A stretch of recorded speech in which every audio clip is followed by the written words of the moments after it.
So check this out. I know when buying a home for the first time can be a very stressful process. But that's why it's good to give it a good lender like my buddy Jared Nicholson from Key Mortgage Group. He's so active to educate his borrowers and also let people be aware of their blind spots. This is a good man to make your lifetime lender, to make your process super, super stress free, and don't be turned off by the housing process. You can follow him and find him at jnhomeloan.com. So let me spell that out for you. jnhomeloan.com. So tap in with him. Jared NMLS number is 1969744. I repeat that. 1969744. Welcome back to another episode of the Minds with Hakeem podcast. And if you're watching the visual today, we have something really, really special for y'all. We in the kitchen today. My boy Anousith Macvilay. How you doing, brother? I'm good, man. Man, pleasure to see you. Pleasure to get you on Happy to be the here. podcast, man. And I'm ready to spill today. You ready to cook? I'm ready to cook. I'm ready for y'all to eat some Yeah. of this food. Like, we'll just try to make a good meal. Cool. Before we get started and introduce it to you, tell us what we eating today, what we making. So, you texted me the other day and you asked me what's on the menu, and I didn't really know, and I kind of live life sometimes like that. So I went over and I asked my mom, like, Mom, what you hungry for? She tells me shrimp lo mein. Come on. And then I text you right there. Like, Hey, I told you I'm a seafood boy, right? man. Yeah. So I appreciate So we want to make appreciate moms. Yeah. But look, so shrimp lo mein on the menu today. Before we get cooking, before I get to cutting, and if I cut my finger on camera, I do apologize in advance for the blood. But icebreaker question, brother. Sorry, the brain fucked up. If you could learn one new skill today, what would it be and why? I learned capoeira at Good Vibes. What's that? You know that Brazilian martial arts, dancing martial Oh. arts? You know, like they got those classes on Saturdays. Yeah. So I might actually hit that up. Why would you pick that skill? It's dancing and martial arts at the same time. It's beautiful. It's beautiful. You always trying to sharpen yourself, man. I love that. All right, let's get going on the food, and then we're going to keep spilling and conversing to these people, but I need some help on these veggies, man. All right, I know you cut everything, mostly everything already up. Let me get these and the Yeah, limes. there you go, man. Go ahead and get Appreciate those chopped you, up. man. Appreciate you, man. So tell us about yourself a little bit, bro. Tell us where you're from, where you were raised. Give us a little bit on your upbringing. I was born here in Des Moines at Lutheran Hospital, and raised on the south side. I went to Lovejoy Elementary. Southside. Until about 13, until about 8 years old, third grade, I went up to Madison, Wisconsin. I lived with my mom's sister for 5 years. Loud Tradition has this pretty interesting practice. My mom's sister was working at the university at the time. She made a good amount of money, enough to be comfortable. And she took in not only my mom's kids, but her other sister's kids too. So we were born in a house of about 13 kids, and my little sister being the only girl, growing up with all these boys, we got to create this family pack. Yeah. You know, learned that we were true friends to each other. It was nice. You never didn't have someone to hang out with as a kid. That's kind of similar to my upbringing with my aunts and my cousins. Like, we all stayed in the same space. I remember one time living in a 2-bedroom apartment with 9 people. So, you know what? Get the space to cramp. There's a lot of moments of stress, but at the same time, there's a lot of happiness in those homes. Exactly, and it's family too. Yeah, man. I don't think I'd be who I was today without all that. Really. I would have to say the same, to be honest, because those moments, clothes, those moments are different, and I wouldn't trade them for the world. Absolutely. But so it's not like you had a well-rounded upbringing. So but let's quick talk about your parents, Rombo, and what they have built here in Des Moines, and what was it like watching that come up, like what your parents have built here, and kind of explain what they built here. So man, they started downtown, Grand Avenue. They used to have another grocery store. It was called Thai Market. We still got the old sign from that place. It was pretty cool. Yeah. But they've been hustling all their lives. You know, selling groceries. Coming here in '84, going through deportation, or not deportation, but immigration. Yeah. They had to spend about 2 or 3 years of their lives at a camp Wow. at 17, 18 years old at a Were they camp. already married? No, Oh. no, they met in Iowa City. Okay. My mom worked at, or I think they met here. My mom worked at Mercy. Uh-huh. My dad came here and got his, those need to be separated, dog. Deeds? Yeah. Keep those separate from the peppers. My bad. Oh. Yeah. Look, I'm messing there. stuff up. You're good. You know, we'll learn. We'll learn as we go. For sure. That's the fun part about cooking. I don't cook. No, I'm kidding. I'm decent. But yeah, you were saying they met. They met in. They met. I want to say they met here in Des Moines. My dad was a welder at the time. My mom was an accountant for Mercy. Yeah. And I don't know too much about the love story. Yeah. But I know that they both saw a lot in each other, where it was like they can actually bring up a family together. And I think that was a big thing that made them fall towards each other. And then after that, you know, they lived their lives. Had my older brother, had me in 90. I think they started the shop around, I want to say 90, 95, owned the downtown location for 5 years, and then moved to this location here, and been running it ever since. So that's, you know, almost 30 years of just grocery store, you know, like. Where's the store located for people in Des Moines to come check y'all out? So we're at 1140 East 9th over here on the east side. East right side, down the street from the Capitol. Yeah. And yeah, man, a lot of people call my mom. I had to grow up getting real jealous. Yeah. And be like, yo, that's not your mom, dog. Yeah, that's my mom. But you know what, like, the love that she shows to the people here, it's real. It's real. I get to see it every day. I'm fortunate to like actually be able to hang out with it and work side by side with it. What is one of the biggest lessons you learned from your mom that shaped you today? My mom just knew how to be kind to people and de-escalate any sort of grudge or hatred in the community that she was getting for being Asian or getting for just, you know, this stereotype in this world. Yep. And she still feeds people to this day. Maybe that's why I learned how to cook so well. Yeah. I think growing up, I'd be upset with my parents, and there was always hot food that would show up magically. You know, I didn't know the work that got put into it, but my mom did, and maybe that was one of the deeper forms of love What that I drove you started to into understand. Yeah. Yeah. Takes those little underlying nuggets. Before we keep going, what's next on the menu? What we got to do? All right. Well, next? we gotta get this shrimp. Okay, go ahead. Go get the shrimp and cook the shrimp before the veggies.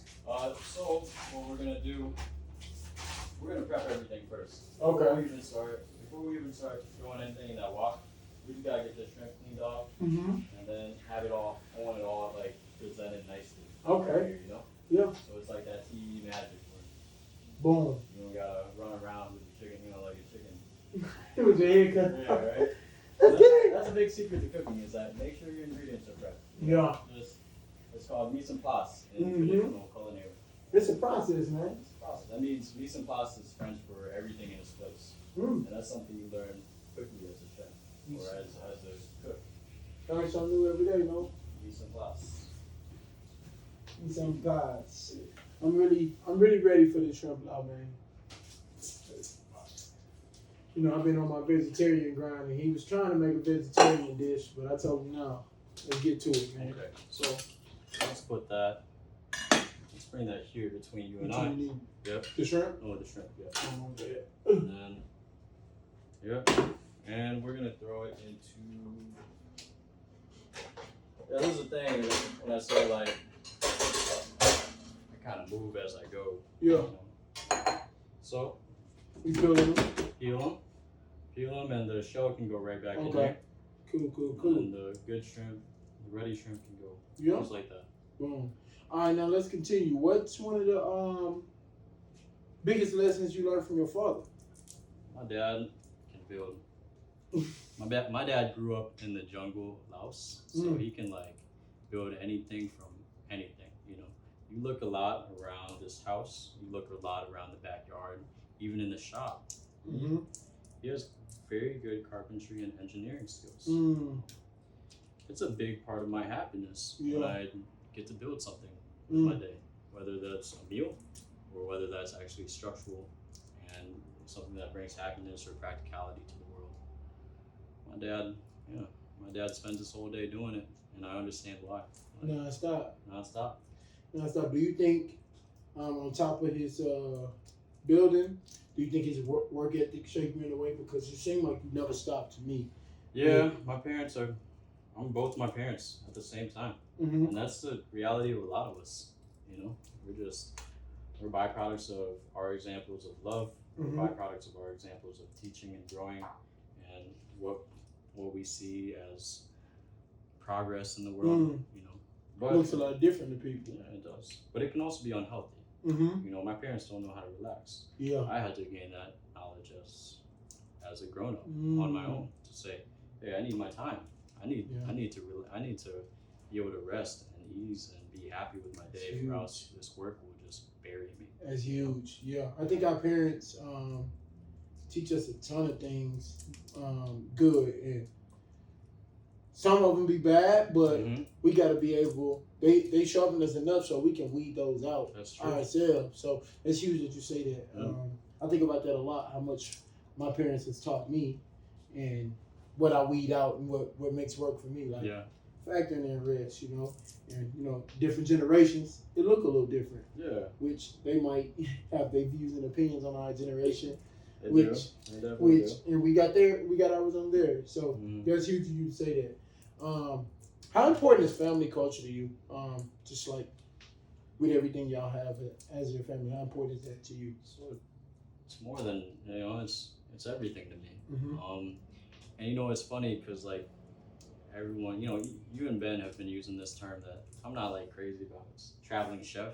Mm-hmm. And traveling it's good. It's one of the purest forms of education. Mm-hmm. That's Anthony Bourdain's words. But I also see it as very selfish because the reality is that this work at home has to get done, and time will pass and people will move on from this life, and I don't think I want to miss out on it too much anymore. I'll travel in small spurts here and there, but I don't do what I used to. Yeah, I used to as far as you used to go, right? I used to just backpack for months, not knowing, not caring, just kind of like, oh well, home will always be home. Yeah. But when I came back, or like living here for the last 3 years, I'm like, man, home is actually something real to me now. It's something like I can make a difference in their day. I can make a difference, and I can create a community here. I was searching for that when I was traveling and living abroad. But, it's hard to pick that up on the move. It's hard. It's all temporary. It's all impermanent. And that's good. You learn from that. But at the same time, don't you want something a little bit more stable? Consistent. Consistent, stable. Don't you actually? Isn't accountability important to you? As humans, we desire those things and we crave those things. So, what we got next? We're moving forward. We got the shrimp peel. We're ready to hit the fire right now. Let's fire. So if you can look at everything we got here,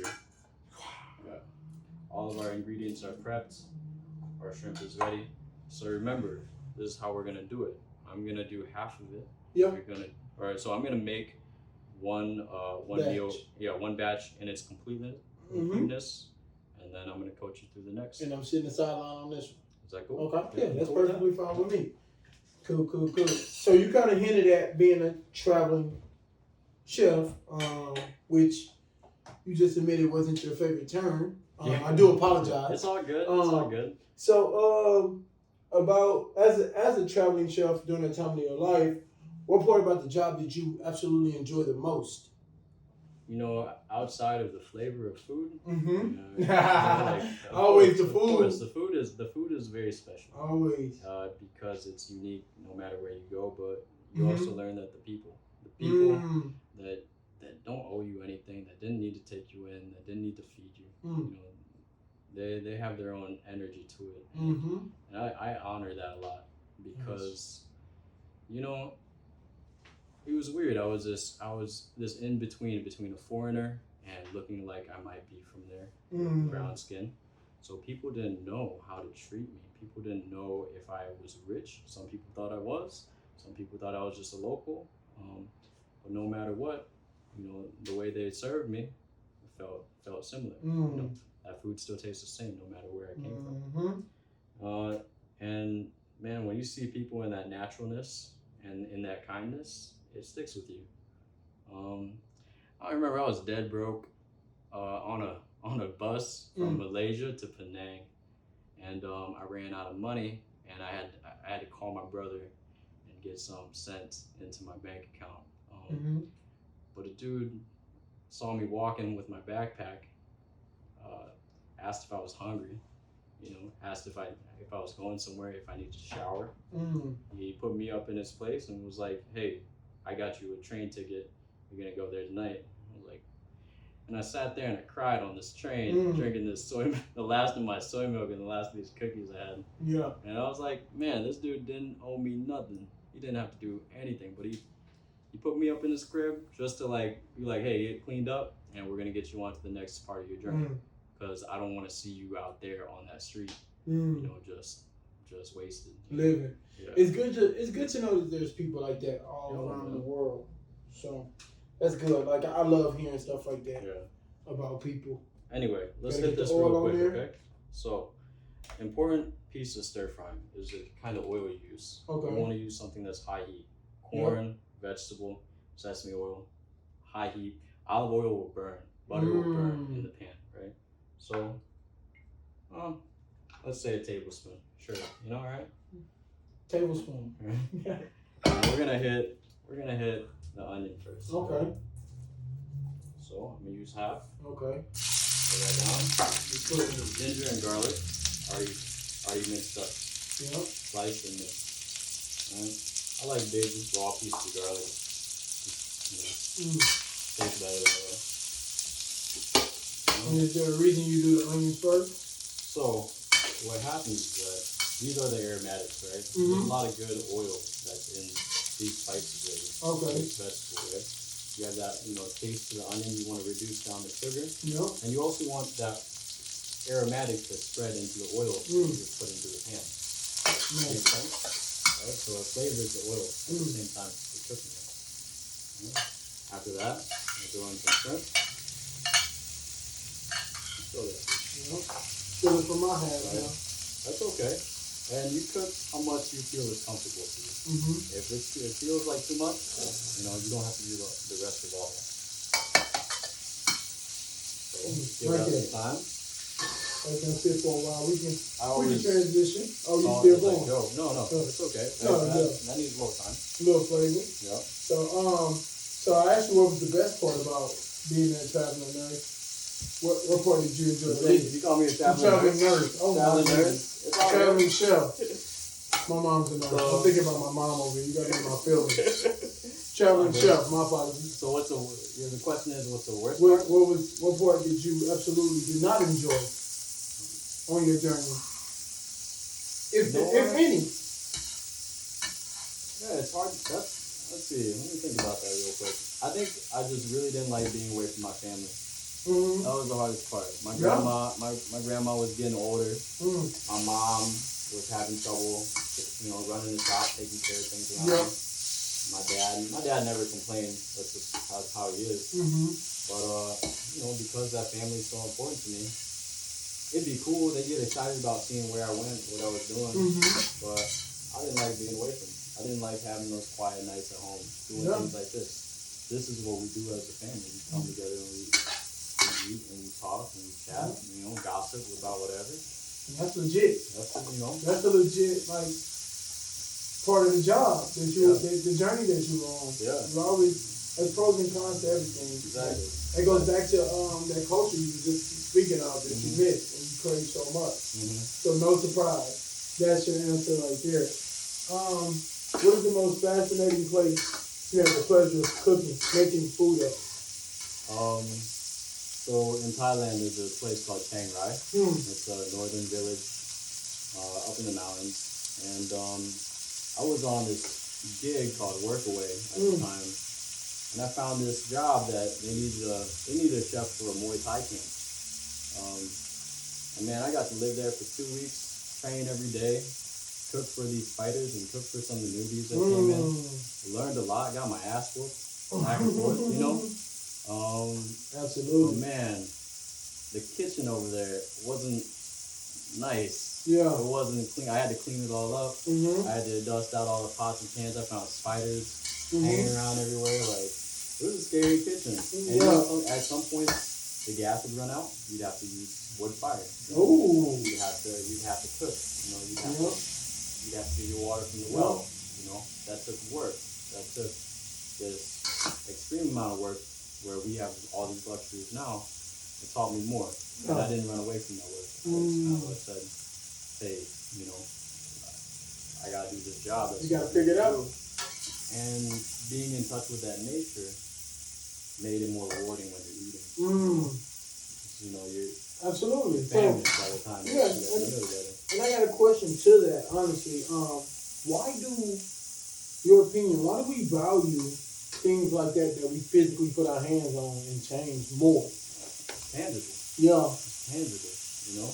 The idea that you can hold something in your hands and admire its beauty. Yeah. And then not only feel it and see how it's changed and see how you created it. You know, you're playing God. Yeah. In a small sense. Right? Yeah. You're playing, you know. You're controlling that universe. It's your customization, right?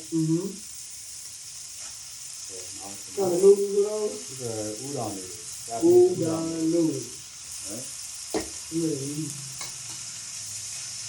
It's gonna be hard. I think we could eat this batch while it's hot, and then you want to cook the batch for my parents later? Yeah, Is that cool? I got you. All right.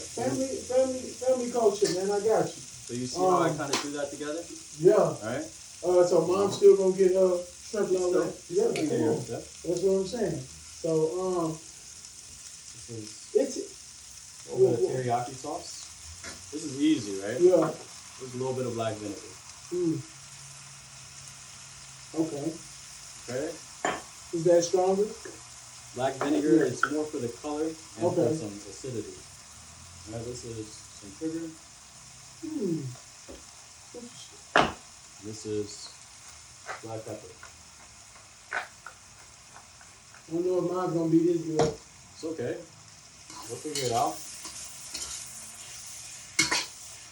I'm intrigued. Well, before it comes out, we gotta taste it. No, for sure. All right. Absolutely. I know you've been having the time of your life at home, doing family things. Any chance you ever think about starting it back up, getting the road again, cooking for people? Any flight chance? You know what? I think about that all the time. I really do. But until this chapter of my life passes, my parents won't be around forever. Yeah. It's just, you know, that's the nature of life. Yeah. When that happens, I may consider moving on again. But until then, you're here. I'm here. I'm here, and I'm trying my best to be as happy as I can be. Absolutely. With all the stress, you know, with any stresses in life.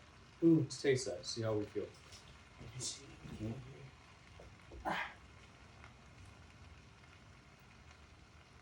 That's good? busting. Is that good? That's all right, we're good. We're ready. Let's eat. Are we fixing food?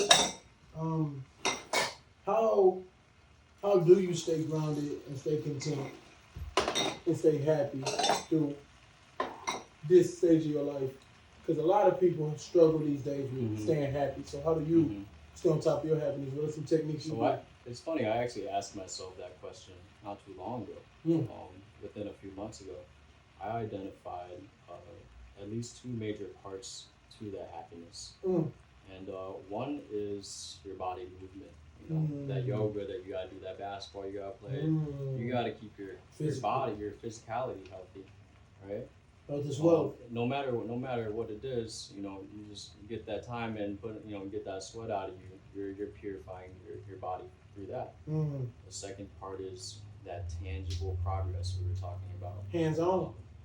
I try to fix my house in some sort of way. I try to do about 3 things every day. I do something for that shop, I do something for my home, and I do my workout for my body. If I can do that every day, you know, and it doesn't have to be intense. It doesn't have to be a phenomenal step. It can just be me washing my own dishes. And I'll be like, all right, cool. I took care of my house. I'm chilling. You know, I deserve to chill a little bit. So though, you know, if I do something for those 3, and then once that cup is full, you take it out into the community. You know, and that's a big try. That's a big try for me. That's so dope. We'll be right back with you guys after we finish thanking our sponsor. We finna fix a meal, and then your boy gonna be cooking for the rest of the show. So, peace. Yo, this is Juwan Hakeem here with the Minds with Hakeem podcast, sharing an Iowa-based nonprofit, Jonathan House International. We have JHI's director with us today, here to share their mission statement. Our mission statement at JHI is walking with communities to bring spiritual and physical transformation. Now, tell us a little bit more about what you guys do at JHI. At JHI, we support international missions being led by local people. We support them through their operations, spiritual development, and economic development projects. Now, how can the Minds with Hakeem community support you guys and stand behind you? There's a few different ways to get involved. You can become a sponsor either of a child, support one of our leaders working in different countries, volunteer with us, really anything that you feel like you have a gift to give. We want to receive it and we want to help others with that. Now tell us how the Minds with Hakeem community can financially support JHI. Even starting with as little as $5 makes a huge impact on our organization and those that we sponsor. Every little bit helps, and we just want to invite you to walk with us as we walk with communities. Nice. Now, last but not least, tell us where we can locate you guys and how can we get in contact with y'all. You can follow us on Instagram, Twitter, and our website at jonathanshouseintl.org. And we back. So now we switching gears here. I'm going to be cooking, and I'm going to be talking, and if I burn something, deal with it. No, just playing. Feed it to the chickens. Yeah, exactly. Feed it to the chickens. So before I get going, let me get my oil in here because we don't want that to burn. Just a teaspoon. That's what he said, right? Just a teaspoon. Perfect right there. Yeah, boom. So that Noah? Cool. So I want to talk to you about some things that I actually met you at. We mentioned good vibes. Get it. Oh, I'm going too far. Yeah. There you go. Don't get burned. But you mentioned being earlier at Good Vibes and. Yep. No. Throw down with confidence. No, just playing. Throw down with confidence. Yeah. There you go. And I kind of want to get into where I met you at, like in the community or within the community, should I say? Mm-hmm. So how important is community to you, brother? You know, you gotta live somewhere in your life. Mm-hmm. You know, you might as well make the best of it and make some friends along the way. Yep. That's what community is. And that only happens through action. That only happens through getting yourself out there, helping, getting your hands dirty, you know, and bringing that idea of progress out into the rest of the world. Yeah.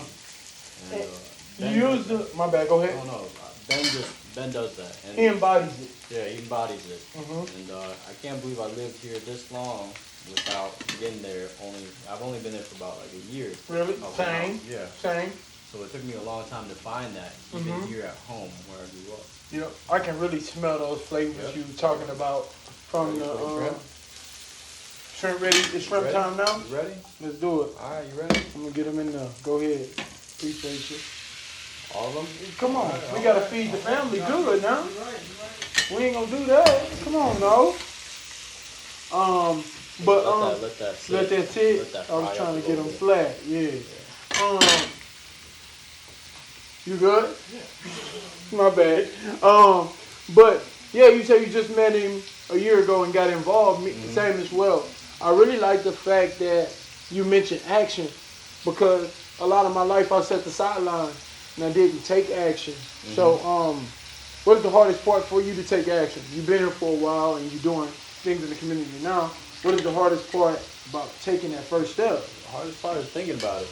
The hardest part is thinking about it because when you start thinking about what you're going to do, you don't actually start moving to get there.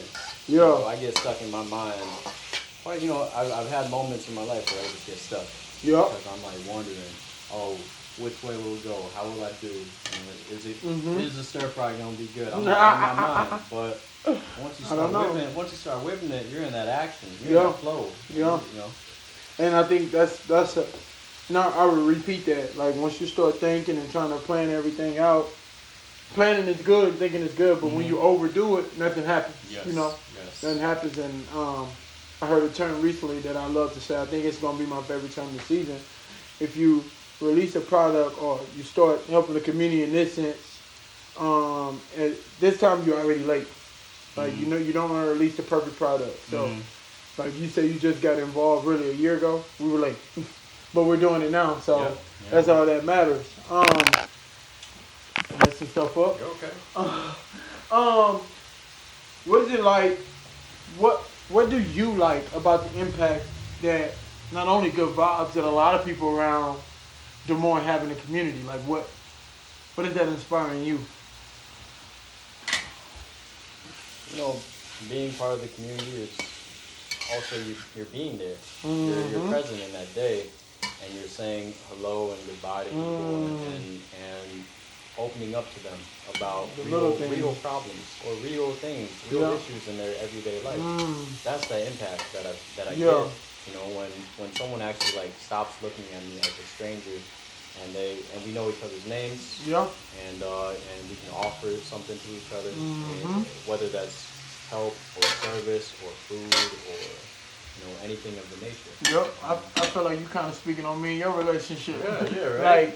Like a lot of the stuff that we've been trying to do together, that we're going to do together, and including this podcast. Like it all stems from you being a servant, serving the community, and me as well. Yeah. So like to get out and meet people and change your environment, I got to move forward. All of this. Yeah. So that pink, it's nice and Yeah, pink. they're ready to go. Yeah. So here's what I do. Let me show you real quick. Yeah, talk to me. You want a little bit of a little crisp on this zucchini. Right here, this is the hot spot, right? This here, that's where the contact is. Okay. Alright, so we want to just fry that up just a little bit too. And let the shrimp kind of residual keep that heat up on the top. Okay. Got you. So let that sit for a little bit. Yeah. But yeah, like I was saying, if you want to change your environment, change your surroundings, do better for yourself, you'll get out in the community and go start helping others. Yeah. When you help others, a lot of other things come. So this season, I promised all my viewers that we would discuss and dive into social media. You know, let me know when I gotta stir this. Keep it. Okay, it's good. I don't want to burn it, especially okay. on. Not just playing. So I kind of want to get your dive on how you feel about social media and how it's impacting us today as people. It makes us comparative of each other. It makes us wonder I think to me, it dove into my own self-respect, because I'm like watching all these other people do these things. Great things, right? And I'm going, and what am I doing? I'm sitting on the toilet. Yeah. In reality, like, For what real. are you doing when you're like bugging out on all that stuff? Either just laid up, like just looking at it all. Yeah. And it makes you think to yourself, man, why am I not good in it? Why am I? Yeah. So that's one side of it. Obviously, there's still great things that social media does. Absolutely. As far as representing yourself goes, and putting words out and getting people information to accessible help. But we abuse it. Yeah. We abuse it. Like anything that we like, we abuse. Right. Because it's a message to our brain. It's like a real message that this red balloon says, hey, somebody likes you. Dopamine. Yeah. It's like chemical, and get a shot.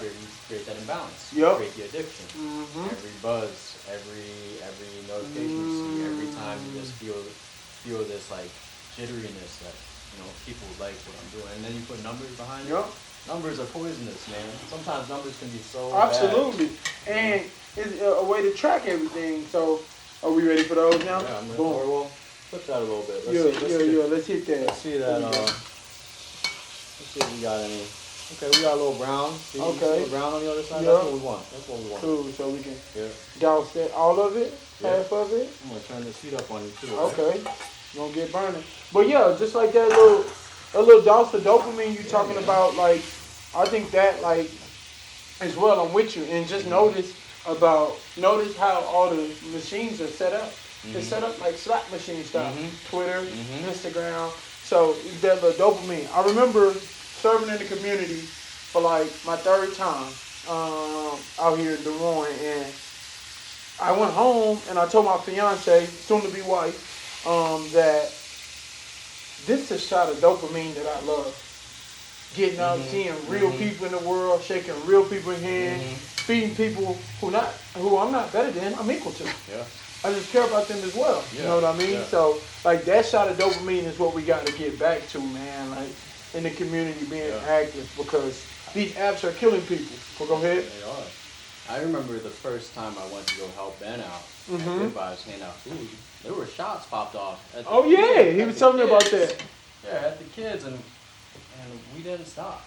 Yeah. I said, yo, that's gonna happen. Yeah. We're gonna, you're gonna get hurt in this game of giving back, but don't worry about it. Just keep doing what you keep giving what you give. Keep giving what you have. Yeah. Question, because you was telling the story about like how you seeing other people lives. Noodle time? Yeah, my bad. Go ahead. No, you good. Seeing other people lives and whatnot. Tell me when it's too much. 2 more of those.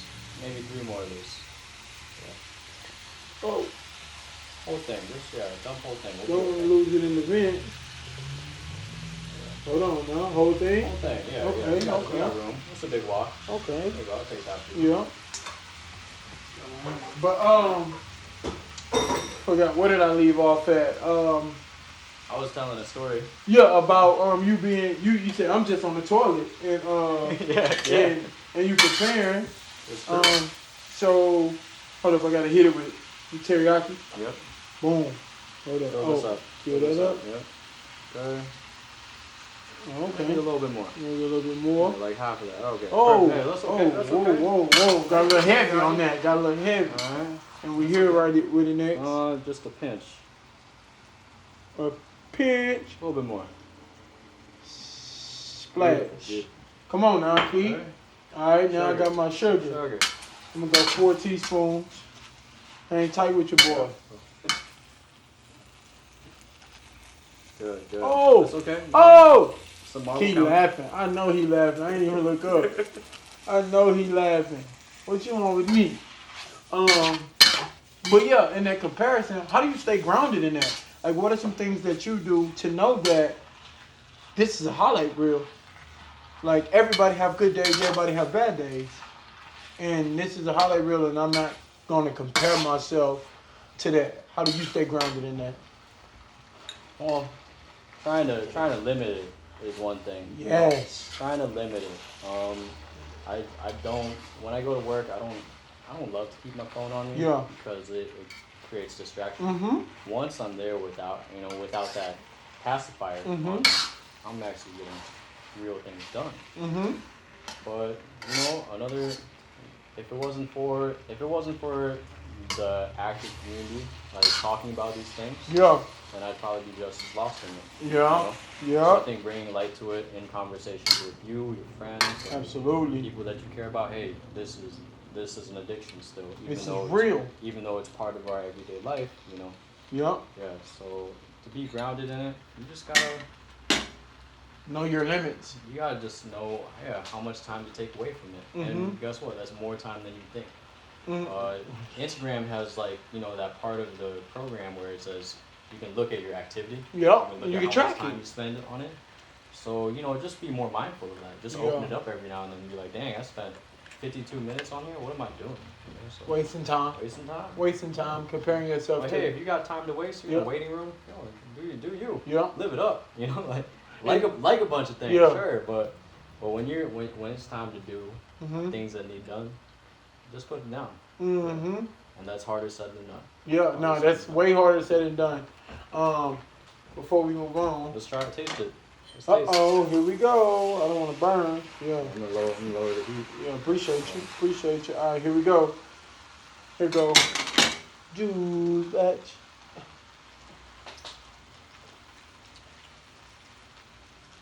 What you think? I think you need a little bit more sauce. More sauce, a little bit more. Teriyaki? Yeah. Yeah. A little bit more heat. How you fill that up? Whoa. Yep, that's good. That's good. Okay. Hey, whoa. Douse. Okay. Yep. Oh, yeah. Key. We forgot the pepper. You gotta forget the pepper. You're right. Oh, okay. Oh, you fancy, huh? Right here. Okay. See this move right here? Yeah. This move? This scrapes the bottom. Okay. At the same time, brings that flavor back into the dish. Right? Mm. There's what burns on the bottom is called the fond. The Yeah. fond of your shrimp or your beef. You want to reincorporate that flavor More by it is? deglazing. Just a touch right there. Okay. Just a touch. Splash. Yeah, let's do. But yeah, see how that liquid kind of cleans up the Okay. bottom compared to this side? Yeah. Right? That's coming back in Okay. to this dish. So let's try that one more time. We need another taste. Ouch. Hot. Much better. We got that on camera, right? Delete all of that. No, I'm just playing. Hold up, man. I didn't get a good taste. Gotta make sure the parents eating good. Hold up. Nah, that's buzzing. That's good. We back. I'm gonna do just one more pinch. We of this. back. My mom, she extra sweet. See, she for real. She likes sweet. Okay. Yeah. But you know, Hook it up. yeah. But that's good ways to stay tapped in because I think personally one of the worst things that happen in this life is distraction. Yes. Like today, like it's hard for you to stay focused on one task if I'm reading a book on my phone and the group chat is going viral. Like the group chat is just going up. How can I stay focused on my book when all these distractions, bing, bing, bing, or somebody tagged me in a photo, that dopamine gonna tell me, oh, go see that photo. Yep. So I think that those distractions that the apps do, people don't realize the impact that have on real humans and like it's friends. Just hey, I'm gonna hit my buddy up, but you might be doing some real life work that needs your full attention, and I'm tagging you in a photo. Distraction, pull you away from your attention, and let's go ahead. You want to flip the other side too, where it's the people that aren't getting that attention. How do they be happy? How do they feel? How do they feel when everyone else is getting likes on their photos? They're looking at it like 2 likes, and then they gotta think, man, why am I not getting all that love? That all these other, and that creates depression. That creates mental disorders. Yes. Yeah. So I love that spill on me too, but man, yeah, I appreciate you for answering and honoring those questions because I got a quest to try to bring back humane technology. You watched the Social Dilemma yet? Tristan Harris, fire, man. So they created a full website called the Center for Humane Technology, and these apps can change these things. So I appreciate your perspective. Like Apple's doing a ton. Like they show you every Sunday, everybody should get that alert. Your usage. What are you spending your time in? And it's scientifically proven. Like that. And Apple is trying. They trying to do some things, and it's scientifically proven. People that use FaceTime and messaging app more than social media apps are genuinely more happy, because you get real conversations in your messages. Like not everybody got your phone number, but everybody has your Instagram account. Yeah. You know what I mean? Yeah. So it's just I appreciate you for continuing those talks. But man, we appreciate you for making this dish for us. I know my crew, we happy. Don't do that. Don't do that. I'm gonna take something to go. Don't do that. This for mama. But he said, all right, bet. That's a lot. I'm gonna get one. You're gonna take something to go. I'm gonna get one. But last spiel for everybody, man. Any last message or final shout outs? Everybody already know what the story is, and everything we made today can be bought in the store. We're at the store basically. Yeah. So pull up, come see them. But any last Anytime. final shout outs? You know what? Cooking is a beautiful part of each one of our stories. Your parents know how to cook, or most of them do. Your OGs definitely know how to cook. Yes, sir. Don't lose, your history by ordering out so much. Message. Get together with your friends, cook up a meal, and even if you don't have a recipe for it, make it up and see how it tastes. I encourage everyone to cook because it's self-love. At the same time that it's shareable. So that'd be my message. Naturally. just to get people in the kitchen to like go through the philosophy, because you're gonna start thinking about everything while you're doing all the work for your food. You know. Pleasure, man. Pleasure having you.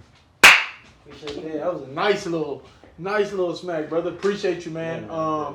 Thank you for all the stories, all the lessons, man, and just tapping into your mind. Happy to and be here. Thanks for putting it on like this. Man. No, for sure, man. And we're gonna stay in tune. We're gonna do a lot of things coming up. So y'all stay tuned. And that wraps up another episode of the Miles with Hakeem podcast. Y'all be breezy. Peace.